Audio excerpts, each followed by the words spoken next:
कल बैठे बैठे एकाएक मुझे अपने घर के सबसे ऊपर के उस कमरे की सफाई का ख्याल आया जिसमें मेरे दादा पिताजी आदि के समय की कई चीज़ें रखी थी।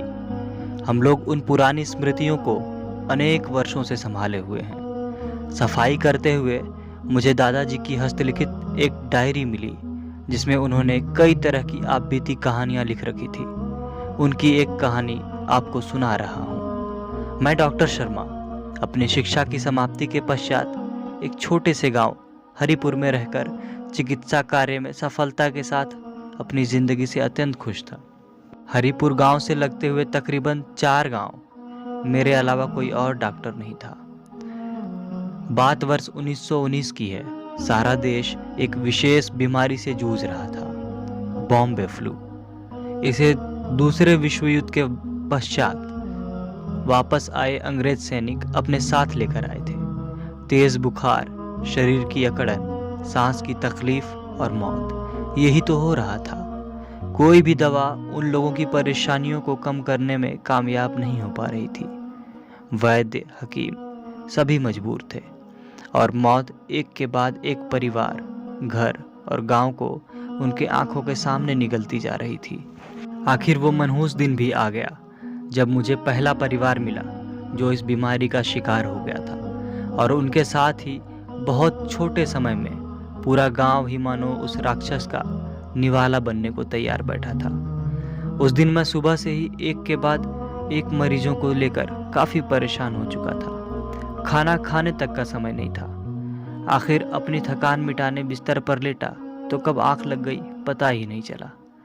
ऐसा लगा मानो किसी ने दरवाजे पर दस्तक दी हो। आंखें खुल गई। कमरे में अंधेरा था, यानी रात काफ़ी हो चुकी थी।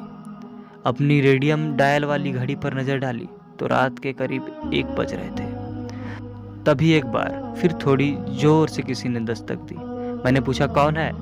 कोई जवाब नहीं मिला। सिर्फ किसी के हल्के से सिसकने की आवाज़ सुनाई दी थी। उठकर अपने कमरे में रखी उस बड़ी सी चिमनी को जलाकर दरवाज़ा खोला। देखा रहीम खड़ा है। अभी 2 दिन पहले ही उसकी पत्नी की मौत हुई थी। अब क्या हुआ सोचकर दिल धड़क गया। उसने रोते हुए बहुत ही मुश्किल से बताया कि उसके एकमात्र बेटे की तबीयत भी बिगड़ चली है, अतः वो मुझे ले जाने आया है। उसका गांव कोई 5-6 मील दूर था। रात काफ़ी हो रही थी, हल्की बूंदाबांदी हो रही थी, अतः मैं अपनी फोर्ड गाड़ी निकालकर रहीम को बिठाकर उसके गांव की ओर चल पड़ा। सारे रास्ते रहीम की सिसकारियों और बरसात की बूंदों की आवाज़ के अलावा अगर कोई और आवाज़ सुनाई दे रही थी तो वो बीच बीच में ज़ोरों से कड़कती बिजली की आवाज़ या तेज़ चलती हुई हवाओं की आवाज़ थी।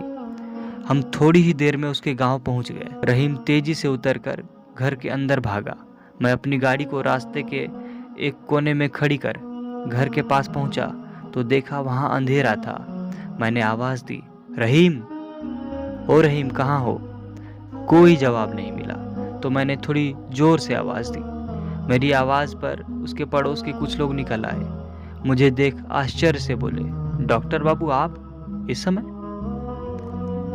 मैंने उन्हें बतलाया कि रहीम मुझे लेने आया था और उनके बेटे की तबीयत खराब है। सुनकर वो और जोर से चौंक गए।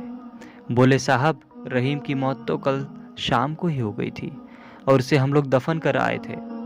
फिर सब लोग घर में घुसे तो देखा उसका बेटा बहुत तेज बुखार में तप रहा था। फिर कुछ समय में उसने भी दम तोड़ दिया।